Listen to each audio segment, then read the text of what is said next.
एक बार ज्ञान दृष्टि ग्रुप में आप सभी का फिर से स्वागत, वंदन, अभिवंदन। भगवान महावीर को वंदन करते हुए हम फिर से भगवान महावीर के जीवन चरित्र को लेते हैं और बहुत आनंद आ रहा है, छोड़ने का मन नहीं कर रहा है कि भगवान महावीर के चरित्र को 4-5 लेक्चर और लेते हैं हम, फिर वापस से हमारे 9 तत्वों पर आएंगे, पुण्य पाप की चर्चा करेंगे। तो एक गीत के माध्यम से शुरू करते हैं और फिर उनके जीवन को, उनके कष्टों को, उनके संघर्षों को कैसे कैसे उन्होंने आमंत्रित किया और अपने कर्मों को क्षीण किया और निर्वाण को प्राप्त हुए। तो इस मंथ महावीर जयंती थी तो हमने ये शुरू किया, फिर से इसी को कंटिन्यू करते हैं। ओम जय त्रिशूलानंदन,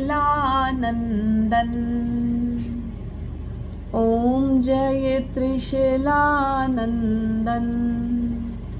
पावन चरणाम्बुज में, पावन चरणाम्बुज में श्रद्धामय वंदन।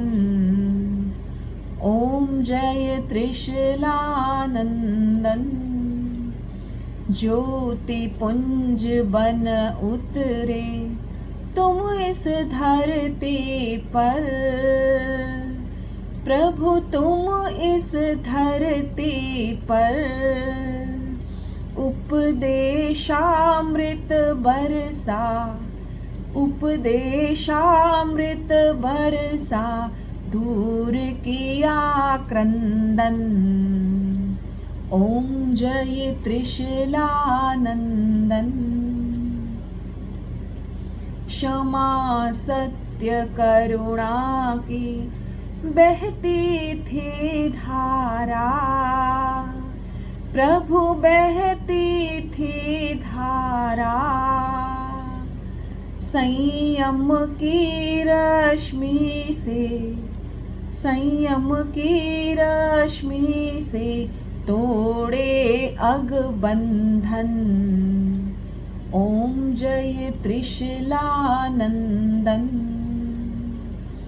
भास्कर सम तेजस्वी, शशि सम शीतल था, प्रभु शशि सम शीतल था, रसमय था जलधर सम, रसमय था जलधर सम, जीवन का मधुबन। ओम जय त्रिशूलानंदन, शांति प्रदाता त्राता, घट घट ज्ञाता हो, प्रभु घट घट ज्ञाता हो, निर्माता जीवन के, निर्माता जीवन के, भक्तों के स्पंदन। ओम जय त्रिशूलानंदन, पावन चरणाम्बुज में, पावन चरणाम्बुज में श्रद्धामय वंदन। ओम जय त्रिशूलानंदन, ओम जय त्रिशूलानंदन। ये गीत बहुत सुंदर है, आप मंगलाचरण में भी इसको गा सकते हैं जब कभी प्रोग्राम में मौका मिले। मंगलाचरण के लिए इसको आरती की तरह धुन है, बहुत इजी धुन है इसकी। तो हम कल बात कर रहे थे कि भगवान महावीर साधना काल के दूसरे वर्ष में चल रहे हैं और वो दक्षिण वाचाला से उत्तर वाचाला की ओर जा रहे थे।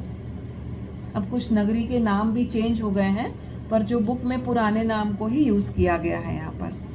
तो जा रहे थे तो कनखल आश्रम, आपने सुना होगा कनखल आश्रम का नाम, जहाँ चंड कौशिक सर्प का वास था, जो दृष्टिविष सर्प था। एक दृष्टि बस देख लेता और आदमी वहीं ढेर हो जाता, वहीं मृत्यु को प्राप्त हो जाता था। भगवान जब उस मार्ग से जाने लगे तो रास्ते में ग्वाले मिले, गांव के लोग मिले। अब उन्होंने कहा भगवान से, भंते इधर से मत जाइए। भगवान ने कहा क्यों, क्या यह मार्ग उत्तर वाचाला की ओर नहीं जाता? जाता तो है भंते, तो क्या यह बाहर से जाने वाला सीधा मार्ग नहीं है? भगवान महावीर ने फिर प्रश्न किया। सीधा भी है, फिर इस मार्ग से क्यों नहीं जाना चाहिए मुझे? भगवान ने फिर प्रश्न किया ग्वालों से।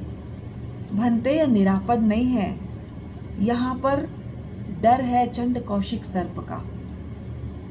अरे, मैं तो अभय की साधना कर रहा हूं, मैं भय को जीतना चाहता हूं, तो मुझे तो इस मार्ग से अवश्य जाना चाहिए।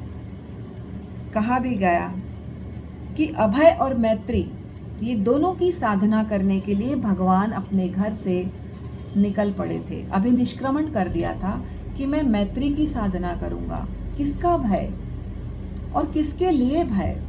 ये शरीर जो बार बार छूटता है, बार बार मिलता है, उसका भय, या कोई दर्द का भय, या कोई पदार्थ और व्यक्ति को तो वे स्वयं छोड़ आए थे, उन बंधनों से तो वो मुक्त होकर ही आए थे।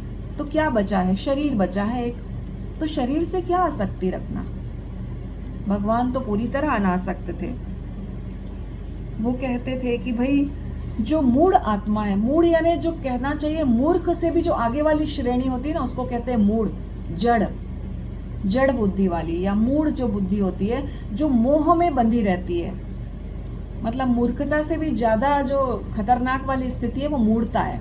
तो जो मूढ़ लोग होते हैं, वो अपने के बीच जहाँ विश्वास करते हैं, वो भय का ज्यादा बड़ा स्थान है। वहाँ ज्यादा भय है, वहाँ ज्यादा विश्वासघात की संभावना है, वहाँ ज्यादा दुख की संभावना है। पर जहाँ जो भयभीत हैं, जिससे हम भयभीत होते हैं, उससे अधिक अच्छा अभय की साधना का मार्ग हो नहीं सकता।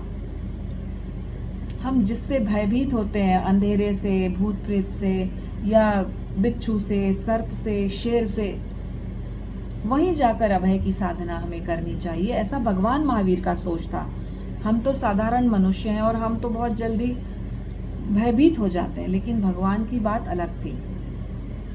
उनकी आत्मा में अभय और मैत्री की साधना करने का अदम्य उत्साह था। तो दोनों की कसौटी पे वे अपने को कसना चाहते थे, और बेचारे ग्वाले देखते ही रह गए और भगवान उसी मार्ग पे आगे बढ़ गए। और उनका आज का ध्यान स्थल कहाँ था? चंड कौशिक सर्प, जहाँ देवालय में, जिस मंदिर में रहता था, वहां पर उनका स्थान था। जो क्रीड़ा स्थली थी विषधर सर्प की, भगवान वहां पहुंच गए और कायोत्सर की मुद्रा में खड़े हो गए। हाथ उनके नीचे घुटने तक, लंबे लंबे हाथ थे, नीचे की ओर हाथ झुके हुए। उनके जो पंजे थे वो 4 अंगुल के गैप पे इस तरह से खड़े हो गए, बिल्कुल सीधे, एकदम स्ट्रेट खड़े हो गए जाके, कोई हलन चलन नहीं। पूरी कायोत्सर की मुद्रा, शिथिल वाणी, निर्विचार मन और मंद श्वास। जल्दी जल्दी श्वास लेंगे तो चंचलता बढ़ेगी। हम ध्यान में मंद श्वास का ही अभ्यास करते हैं। धीरे श्वास, धीरे धीरे, जितना धीरे होगा उतने विचारों की चंचलता हमारी कम होती चली जाएगी। तो भगवान भी मंद श्वास, वाणी तो मौन थी ही उनकी, और निर्विचार होकर वहां खड़े हो गए और पूरी तरह ध्यान कोष्ठ में प्रवेश पा लिया उन्होंने। ध्यान के भीतर शरीर में रहना ही छोड़ के बिल्कुल आत्मा में, चैतन्य में रहना स्वीकार किया ध्यान में, क्योंकि शरीर का कष्ट होता ही नहीं। फिर जब कनेक्शन ही छूट गया तो दर्द कैसा शरीर का, वो उतने ध्यानस्थ हो गए। अब और किस मानसिक जो समस्याएं थी, जैसे ईर्ष्या, विषाद, शोक, भय आदि मानसिक दुखों की बाधा भी समाप्त हो गई। कोई नकारात्मक विचार भी नहीं। सर्दी, गर्मी, शस्त्र आदि शारीरिक दुखों की संवेदना से भी वे दूर चले गए। क्यों? क्योंकि वो आत्मा के चैतन्य में प्रवेश कर गए ना।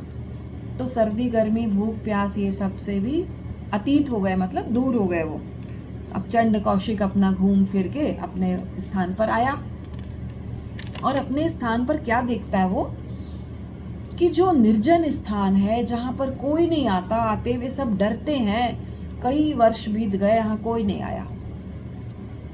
पैर रखने के लिए भी जो लोग वहां डरते थे, वहां पर ये आदमी, ये व्यक्ति कैसे ध्यानस्थ मुद्रा में खड़ा हुआ है। मनुष्य को देखा और स्तब्ध रह गया, शॉक्ड कि यहाँ तो कोई आता नहीं, ये कैसे आ गए। दूसरे क्षण क्रोध आया, फण उठाया और अपनी दृष्टि में विष को भरता हुआ जोर से उसने फुफकार मारी और महावीर को देखा। अब महावीर तो ध्यानस्थ थे, उन्हें शरीर से कोई कनेक्शन ही नहीं था, उन्हें कोई फर्क नहीं पड़ा, वो बिल्कुल विचलित नहीं हुए। उसने देखा ये व्यक्ति जैसा था वैसा ही खड़ा हुआ है, बिल्कुल विचलित नहीं हुआ। दूसरी बार अपनी दृष्टि में विष भरा, बिल्कुल ऐसे सूर्य की ओर देखा और अपनी दृष्टि में विष भरा। फिर से फुफकारता हुआ भगवान महावीर पे अपनी दृष्टि का विष उसने छोड़ा, फिर विफल हो गया, क्योंकि भगवान तो संवेदना से ऊपर उठ चुके थे। अब उसको और ज्यादा गुस्सा आया और उसने भगवान पे जब कोई असर नहीं हुआ, फिर सूर्य की ओर देखा, फिर दृष्टि में सर्प ने विष भरा और भगवान पे डाली, कोई भी परिणाम नहीं निकला। भगवान अभी भी अप्रकंप, बिना हिले डुले, कोई हलन चलन नहीं, वैसी स्थिरता से बिना डरे, बिना भयभीत हुए खड़े थे। उन्हें तो मालूम था कुछ होने वाला है नहीं, मैं अपनी साधना में स्थिर रहूं। अब चंड कौशिक का जो क्रोध था वो सीमा पार गया, फिर से फुफकारा और फुफकार के आगे सरका और भगवान महावीर के जो बाएं पैर के अंगूठे को डसा तो उसमें दूध की धारा बहने लगी। तीर्थंकरों का खून वाइट कलर का होता है, अमृत जैसा मीठा होता है। ये मतलब उनके कहना चाहिए जो अतिशय होते हैं ना, उसमें हमारा खून लाल रंग का होता है पर उसमें से सफेद रंग का खून निकला। तो वो थक के चूर हो गया, काट के डस के 3 बार डसा, दूसरी बार, तीसरी बार पैरों में लिपट गया, एकदम जकड़ने लगा, सब प्रयत्न विफल हो गए उसके। और आवेश में, क्रोध में विफल होके, थक के, चकनाचूर होके भगवान के सामने बैठ गया। अब जैसे ही भगवान की प्रतिमा संपन्न हुई ध्यान की, उन्होंने देखा चंड कौशिक अपना विशाल शरीर समेट के सामने बैठा हुआ है। अजगर जैसा वो सांप था, बहुत बड़ा। भगवान प्रशांत मैत्री से, ओत प्रोत, करुणा की दृष्टि से चंड कौशिक को देखते हैं। अब उसकी दृष्टि का विष धुल जाता है। जब मैत्री का प्रयोग होता है तो क्रोध का जो विष है ना, अपने आप धुल जाता है। तो भगवान ने मैत्री की, करुणा की दृष्टि से उसको देखा और उसका विष खुल गया और रोम रोम में शांति और अमृत की धारा बहने लगी चंड कौशिक सर को। ये अहिंसा और मैत्री की विजय।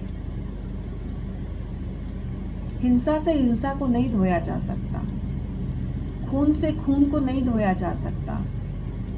ये भगवान महावीर का संदेश है कि हम, कोई दूध उफन रहा है या अग्नि लगी हुई है तो अग्नि को अग्नि से नहीं बुझाया जा सकता, उसको पानी का छींटा देके ही बुझाया जा सकता है।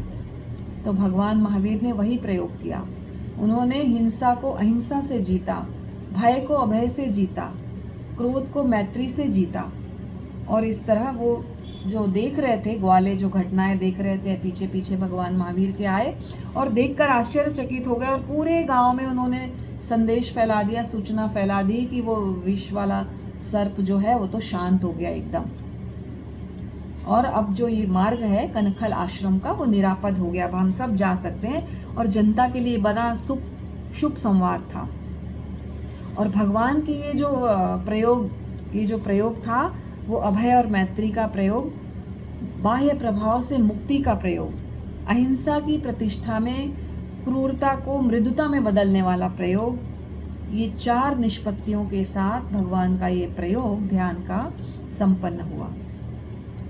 मतलब बाद में वो उसको देते हैं, उद्बोध करते हैं कि चंड कौशिक सर, तुमने पिछले जन्म में ऐसा ऐसा क्रोध किया था, तुम बहुत बड़े ऋषि तपस्वी थे और शिष्य ने कहा कि तुम्हारे हाथ से मेंढकी मर गई है, तुम इसका प्रायश्चित करो। तुमने इसका प्रायश्चित नहीं किया, इसलिए मरकर तुम ऐसे क्रोधी सर्प के रूप में यहाँ पैदा हुए। तुम पुनः अपना पिछला भाव याद करो और उस लंबी जो साधना की तुमने उसको पुनः स्थापित करो। और उसके बाद वो प्रतिबोधित होता है और जो अपने जो होता है ना उनका बिल में जाकर अपने मुंह करके ऐसे बैठ जाता है और खाना पीना सब छोड़ देता है। लोग पहले तो पत्थर मारते हैं कि इसने उसको मारा, मेरे बच्चे को मारा, मेरे पति को मारा, पत्नी को मारा, और लहू लुहान हो जाता है। और उस लहू को चाटने के लिए चींटियाँ और बहुत कीड़े मकोड़े सब वहाँ पर आ जाते हैं। उसको बहुत वेदना होती है, पर वो उसको समभाव से सहता है और अपनी हिंसा का प्रायश्चित करता है। यहाँ पर अगर आध्यात्मिक दृष्टि से देखें तो सब कुछ सहना चाहिए, बहुत अच्छा है, पर भगवान ने उसको उद्बोधित किया और उद्बोधित हो गया। पर अगर वो फुफकारना छोड़ दिया, उसने फुफकारना भी छोड़ दिया। अगर अपने अस्तित्व की रक्षा करना है उसको, तो फुफकारना जरूरी था। वो काटे नहीं, विष का प्रयोग ना करे, नुकसान ना पहुंचाए, लेकिन खुद के अस्तित्व की रक्षा ये भी एक दायित्व होता है। परंतु वो आध्यात्म की उस श्रेणी पर पहुंच गया था कि उसने अपने अस्तित्व की रक्षा भी नहीं की, और पूरी साधना और समता से देवगति को वो प्राप्त होता है। जो तिर्यंच है ना, वो 8वें देवलोक तक जा सकते हैं मर के, तो वो 8वें देवलोक तक जाता है। ऐसे ही वो मेंढक का भी आता है ना, नंदुक मेंढक, वो भी 8वें देवलोक में। ये चंड कौशिक सर्प, ये सब जो भी उद्बुद्ध होते हैं और बहुत भगवान महावीर के संपर्क में आए, और वो सब 8वें देवलोक, ऐसा वर्णन आता है कहीं पर कि 8वें देवलोक में वो लोग गए हैं। तो इस प्रकार भगवान फिर, अभी साधना का दूसरा वर्ष ही चल रहा है। भगवान की बहुत सारी छोटी छोटी घटनाएं होती हैं जो हमें प्रेरित करने के लिए, उद्बोधित करने के लिए, अगर सुने, अगर दिल से हम ध्यान से सुने और चिंतन करें तो बहुत उसमें गहराई है, बहुत बड़ा दर्शन छुपा हुआ है उसमें। तो अभी साधना का दूसरा वर्ष, फिर भगवान जाते हैं सुरभिपुर, पूर्णांक सन्निवेश की ओर जा रहे हैं, और जाते जाते बीच में क्या गंगा नदी आ गई, हिलोरें लेती हुई, बहती हुई। अब भगवान भी नदी में उस पार जाने के लिए नौका का सहारा लेते हैं। वो सिद्ध दत्त था जो नाविक था, वो भगवान को नाव में बिठाता है अपनी। एक घटना और आती, भगवान नाव में बैठते हैं और भगवान के पास पैसे नहीं होते हैं देने के लिए, तो वो कहते हैं नाविक से कि मैं तुम्हारी नाव में बैठा पर मेरे पास पैसे नहीं देने के लिए। तो वो नाविक बहुत अच्छी बात कहता है, नाविक कहता है कि मैंने आपको इस नदी के उस पार पहुंचा दिया, तट पर पहुंचाया, आप मुझे संसार समुद्र के किनारे पहुंचा देना, ये मेरा वो हो जाएगा आपके प्रति, जो लेना ऋण चुकता हो जाएगा आपका। तो वह बहुत सुंदर बात आती है यहाँ पर, एक बार और आएगी ये चीज कहानी। तो सिद्धदत्त नौका से यात्रियों को उस पार ले जा रहा था, तो उसने भगवान को भी बिठा लिया।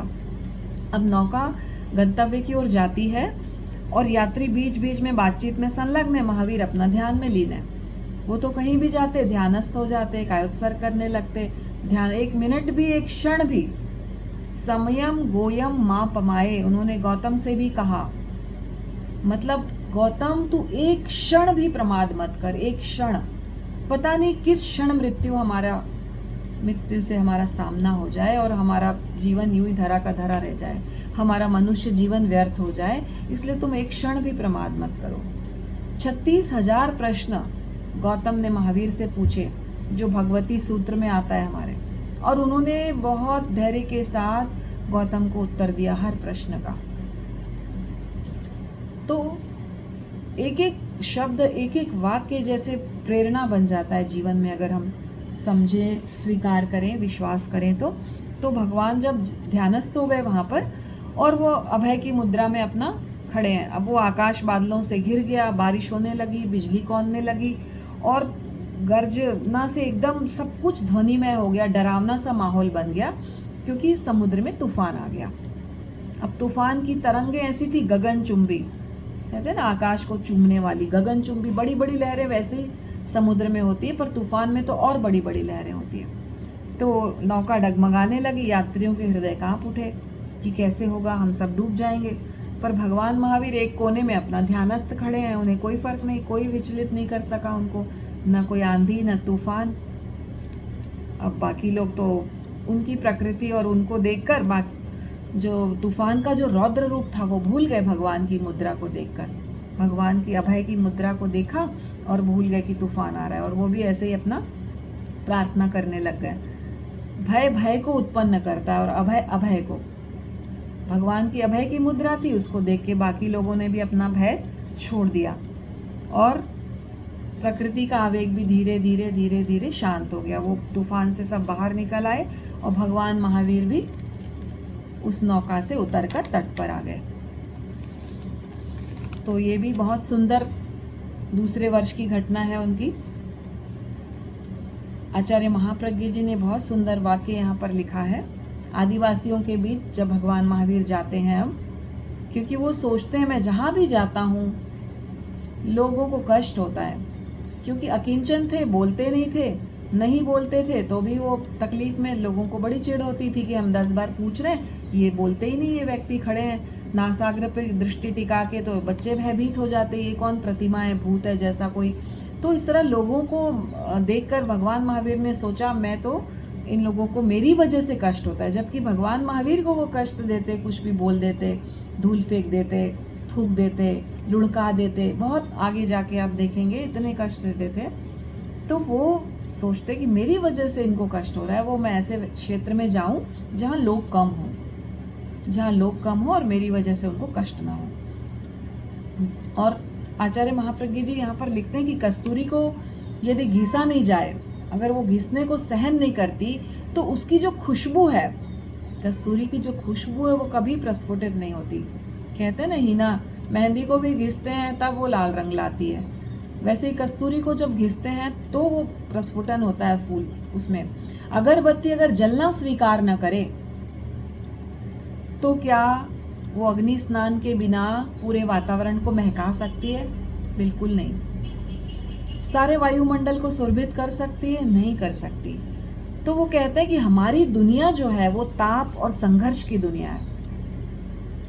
आप भी सब महसूस करते होंगे कभी ना कभी लाइफ में, जीवन में, सबके, किसी को यौवन काल में, किसी को बचपन में, किसी को वृद्धावस्था में, कभी ना कभी संघर्ष का सामना करना पड़ता है, कभी ना कभी नकारात्मकता का सामना करना पड़ता है।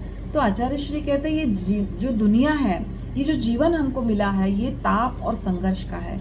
और यहाँ वही व्यक्ति निखरता है, वही चमकता है जो ताप और संघर्ष को सहन करना जानता है, उसको एक्सेप्ट करके जीवन में आगे बढ़ना जानता है। चेतना में यदि निखार लाना है तो भगवान महावीर भी चेतना में निखार लाने के लिए कृत संकल्प थे कि मैं ताप को और संघर्ष को सहूंगा, मैं हिंसा का प्रायश्चित करूंगा, मैं अपने पूर्व भाव में जो की गई हिंसा मेरे द्वारा है, मैं उसका प्रायश्चित करूंगा। और इसके लिए सक्षम होते हुए भी वो चाहते तो सबसे प्रतिशोध ले सकते थे, इतनी उनकी सहनन थी, इतनी उनकी क्षमता थी अकेले।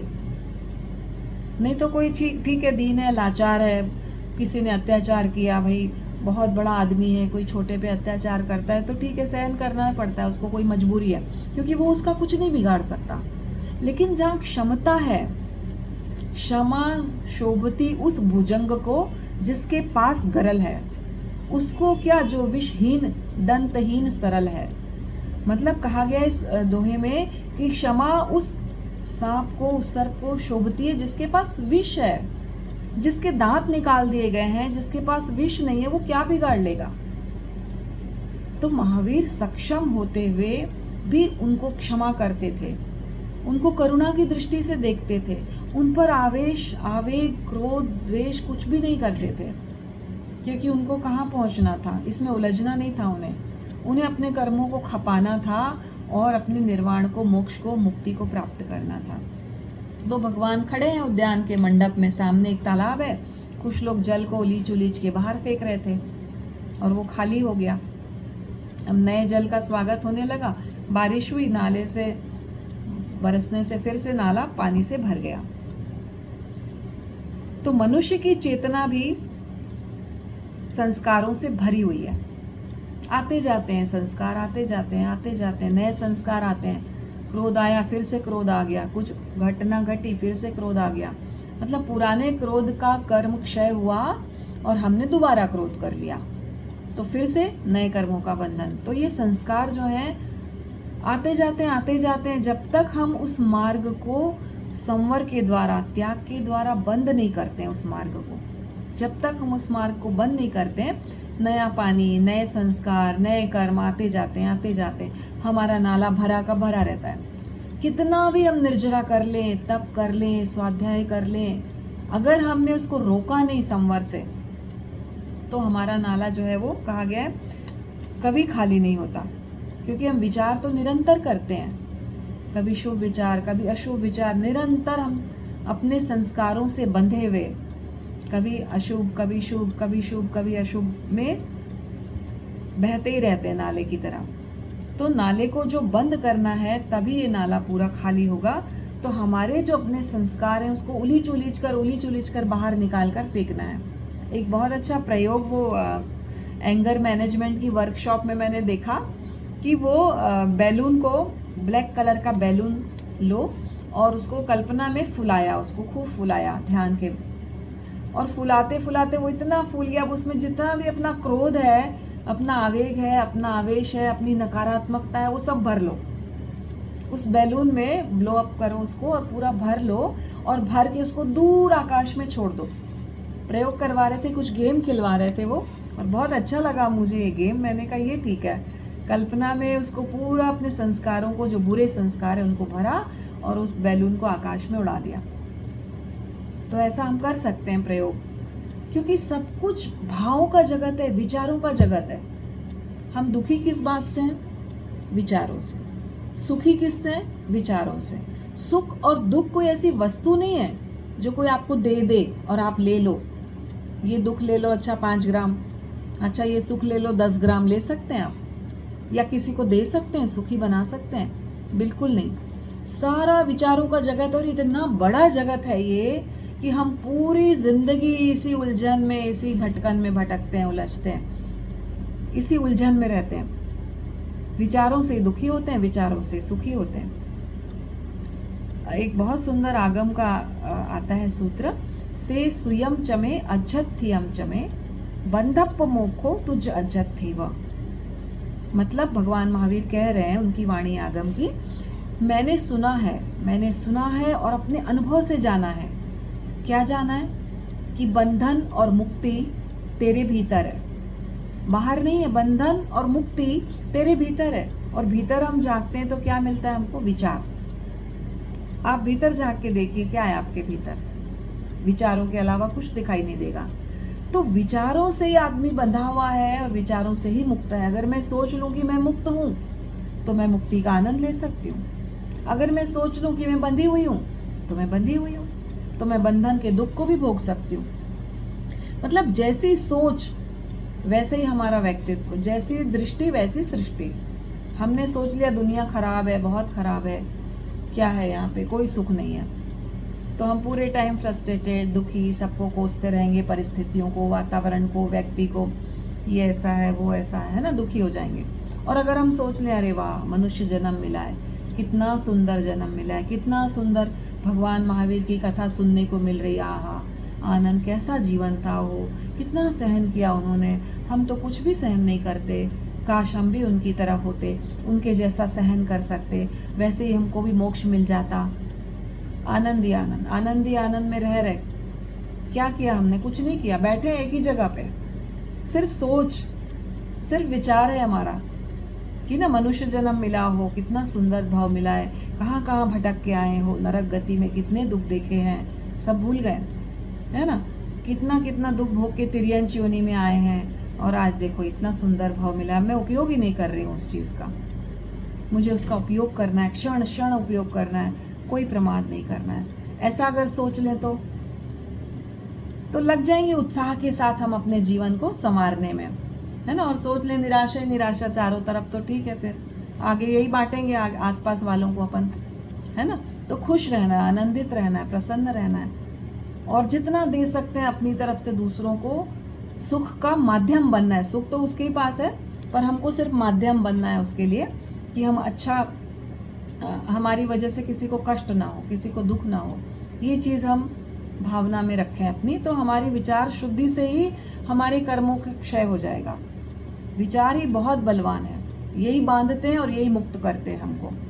तो मैं सबके लिए मंगल भावना करती हूँ कि हम सब अपने बंधनों से मुक्त हों, अपने नकारात्मक विचारों से मुक्त हों, और भगवान महावीर की तरह मुक्ति की दिशा में हम सब भी प्रस्थान करें। इसी मंगल भावना के साथ ओम अरहम, आप सबके प्रति आभार। अब अनम्यूट हो जाएं 5 मिनट के लिए।